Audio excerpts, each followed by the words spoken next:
Representation of peoples act में, उसकी एक पूरी प्रक्रिया है। उसको ख़त्म करके ये चुनाव आयोग ऐसे फैसला नहीं कर सकता कि हम सिर्फ किसी के आगे लिख देंगे कि इसके पूरे कागज़ नहीं है।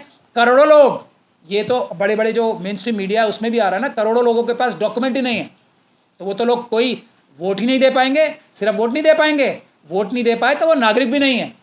ये साजिश हो रही है, ये आसाम वाली साजिश हो रही है, जिस साजिश में 75% नॉन मुस्लिम्स पकड़े गए। कुछ मामले ऐसे भी तो हैं कि बिहार से बहुत से लोग जाते हैं कामकाज के लिए, फिर वो वहीं बस जाते हैं, महाराष्ट्र में, गुजरात में, दिल्ली, गुड़गांव, फरीदाबाद में। यदि उनकी सूची फिर से नहीं बन जाएगी, जहां रहेंगे वहां वोट डालेंगे, वो क्या दिक्कत ये है? देखिए, चुनाव आयोग आरएसएस और बीजेपी का वर्कर की तरह काम कर रहे हैं, चुनाव आयोग के भ्रष्ट अधिकारी। ये प्रक्रिया जो आप बता रहे हो, बेशक ऐसी प्रक्रिया सिर्फ बिहार में नहीं होती है, हर प्रदेश में होती है, और हर प्रदेश में जो इलेक्टोरल रोल ऑफिसर्स हैं वो इस काम को साल भर करते रहते हैं।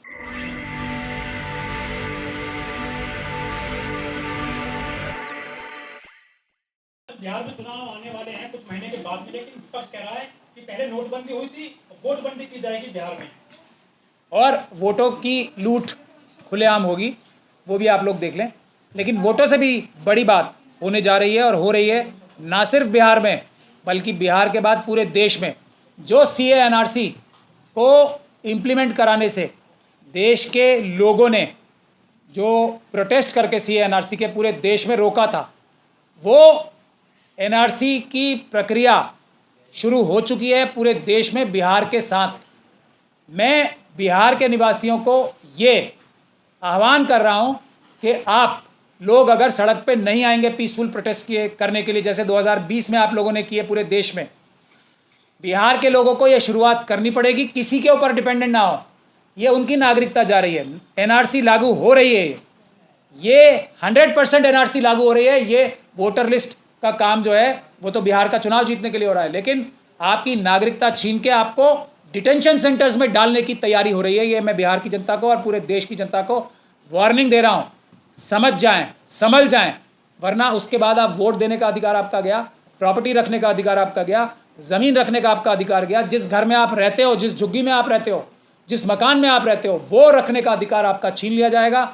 आप लोगों को नौकरी करने का अधिकार, आप लोगों को ट्रैवल करने का, यानी कि रेल की बुकिंग भी नहीं करा पाओगे आप अगर नागरिक नहीं हो, बस में नहीं बैठ पाओगे, जहाज़ में नहीं बैठ पाओगे अगर आप नागरिक नहीं हो, तो आपके सारे अधिकार छिन जाएंगे।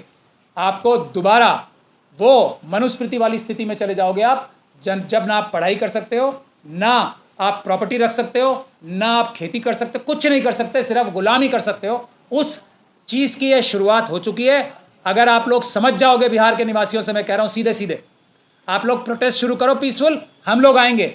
9 तारीख को जो प्रोटेस्ट हो रहा है उसमें भी सहयोग करो, लेकिन 9 तारीख को जो प्रोटेस्ट इंडिया गठबंधन के लोग कर रहे हैं, अगर वो 9 तारीख को करके चुप बैठ जाएं तो बिहार की जनता को इस आंदोलन को आगे ले जाना है। ये 2020 के जो सीएनआरसी के प्रोटेस्ट हुए थे उससे भी बड़े लेवल पे बिहार में शुरू होने चाहिए। उसके बाद बंगाल और दूसरी जगह पे ये प्रोटेस्ट शुरू करने का समय आ चुका है। मैं आह्वान कर रहा हूँ, मैंने सीएनआरसी के टाइम पे भी पूरे देश में जाके लोगों से गुजारिश की थी और लोगों ने हमारी गुजारिश सुनी भी थी, पूरे देश में आंदोलन हुआ था। मैं आज फिर आह्वान कर रहा हूँ, किसी की बात मत सुने, आप खुद अपना दिमाग लगाएं। जो डॉक्यूमेंट आपसे लिए जा रहे हैं वो चुनाव आयोग के अधिकारियों को उसकी कोई ताकत नहीं है। वो चुनाव आयोग के अधिकारी अपराध कर रहे हैं वो डॉक्यूमेंट्स ही आपसे मांग के, क्योंकि कानून में उनको कोई ताकत नहीं है ये डॉक्यूमेंट मांगने की। ये आपके खिलाफ एनआरसी लागू करने की साजिश है, आपकी नागरिकता छीनने की साजिश है, डिटेंशन सेंटर्स में भेजने की तैयारी है। जो असम में किया था काम वही होगा, और इसमें असम की तरह ये भी मैं बता रहा हूँ सबको, मुसलमानों का सबसे कम नुकसान होने जा रहा है इसमें। जो लोग शेड्यूल कास्ट कम्युनिटी के हैं, जो लोग शेड्यूल ट्राइब कम्युनिटी के हैं, जो लोग ओबीसी के हैं, जो महिलाएं हैं, उनका सबसे ज़्यादा नुकसान होने जा रहा है। उनकी नागरिकता सबसे पहले जाएगी। मुसलमानों के पास तो फिर भी कोई ना कोई कागज़ अपने दादा परदादा का निकल जाएगा, लेकिन शेड्यूल कास्ट शेड्यूल ट्राइब के पास और महिलाओं के पास कोई कागज़ नहीं निकलने वाला है। उनकी नागरिकता सबसे पहले जाने वाली। यदि चुनाव आयोग फर्जी वोटरों को छांट रहा है, कैसे कर रहा है, तो दिक्कत क्या हो रही है विपक्ष को? बिल्कुल नहीं वो कानूनी ढंग से नहीं कर रहा है ना। जैसे असम में डी वोटर का काम हुआ था, वोटर लिस्ट के आगे डी लिख दिया गया था, ये वो काम हो रहा है।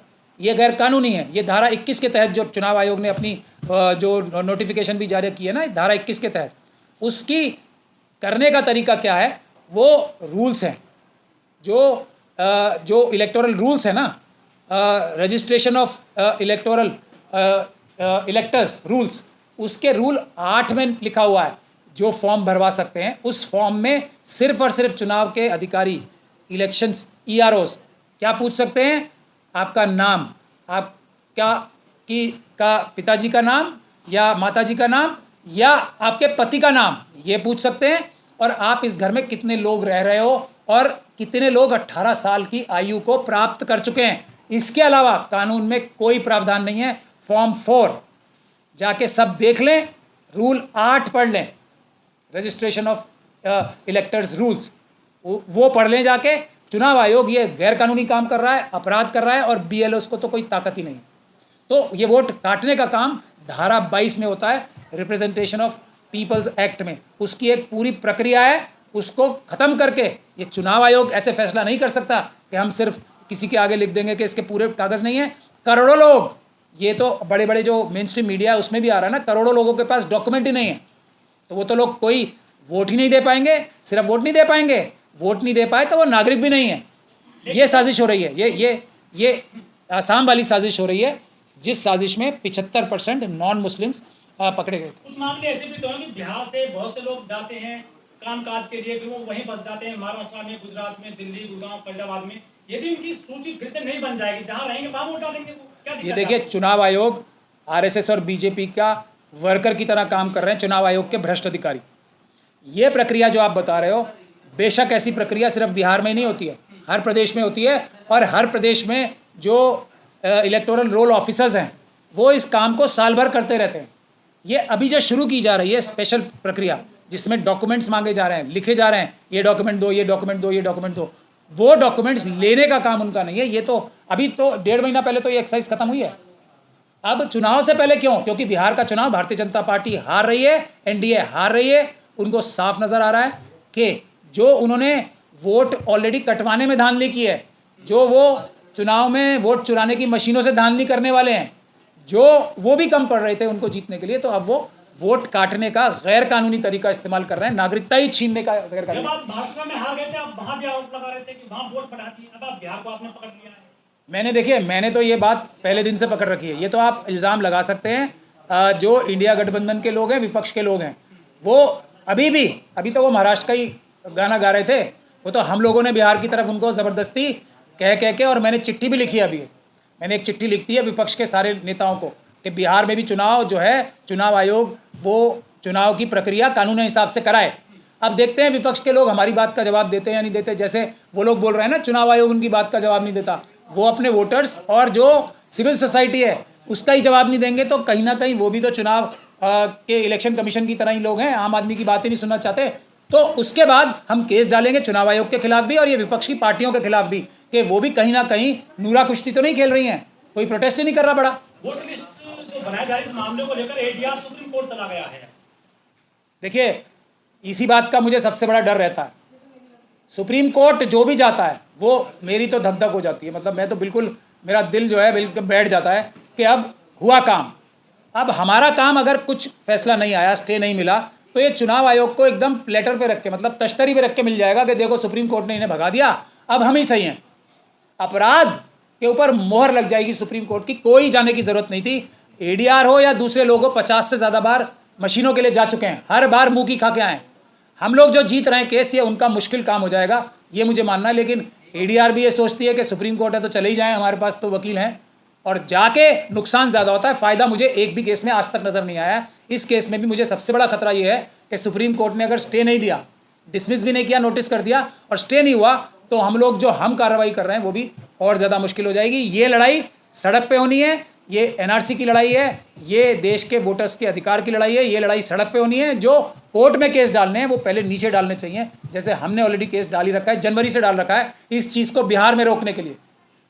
उसकी डेट लंबी पड़ रही है, उसके लिए भी हम पूरी ताकत लगा रहे हैं, वो है सही तरीका। सुप्रीम कोर्ट तो बिल्कुल नहीं जाना चाहिए पहले मुंह उठाते ही। सबसे पहले जो सुप्रीम कोर्ट जाते हैं, मुझे उनकी नीयत पे शक होने लगा है। तो वोट का जो अधिकार मतलब संविधान में बाबा साहब ने दिलवाए थे, क्या उस पर चोट मारी जा रही है, सरकारों के द्वारा तानाशाही दिखाई जा रही है? उसको छीना जा रहा है। बाबा साहब ने सबसे बड़ा अधिकार ये देश का मालिक बनाने के लिए, देश का राजा बनाने के लिए, सबको बराबर का यही वोट का अधिकार दिया था ना, ये छीनने का एक और तरीका इस्तेमाल हो रहा है, वो वोट ही छीनना है जो बाबा साहब ने दिया।